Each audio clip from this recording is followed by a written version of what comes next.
To Kill a Mockingbird is the final book we're reading this quarter, and it was written by Harper Lee in 1960.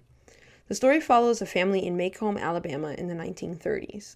This book has been read by students for years because of its important themes of good versus evil, racism, discrimination, justice, and courage.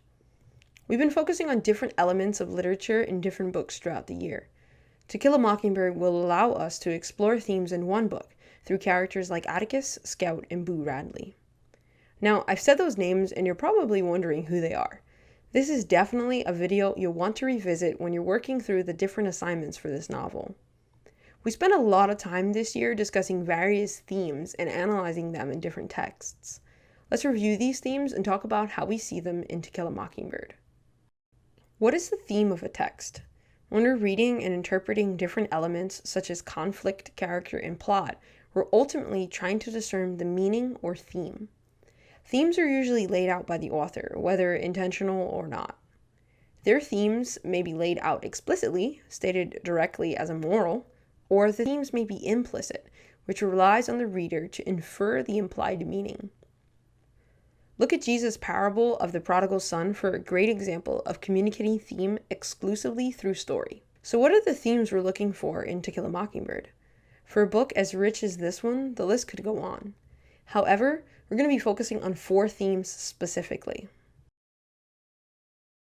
At the heart of nearly every story is the struggle between good and evil. It can be explained as simply as doing the right thing versus the wrong thing.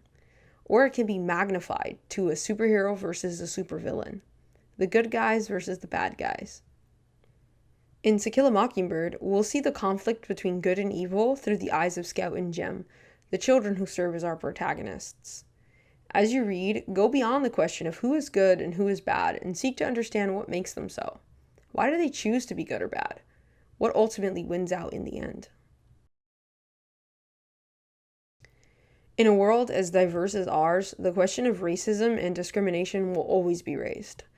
To Kill a Mockingbird drops us into the middle of the Depression-era South, where racism and discrimination were a normal part of life.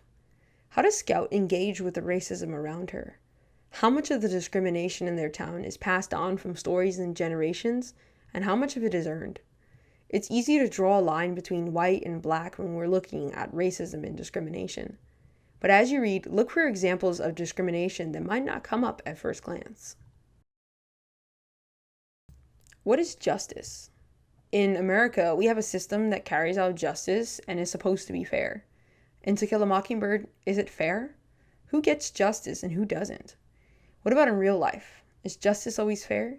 Do people always get what they deserve? These are questions to ask as you read and think about the text. Atticus Finch may not look like a typical brave action hero, but he possesses many of the same qualities. What does Atticus believe about bravery and courage? Who shows courage in the novel?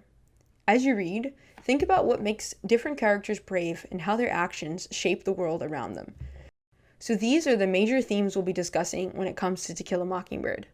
I encourage you to return to this video when you need to remember the themes, even as you're reading the text. As always, thanks for watching, and I'll see you next time.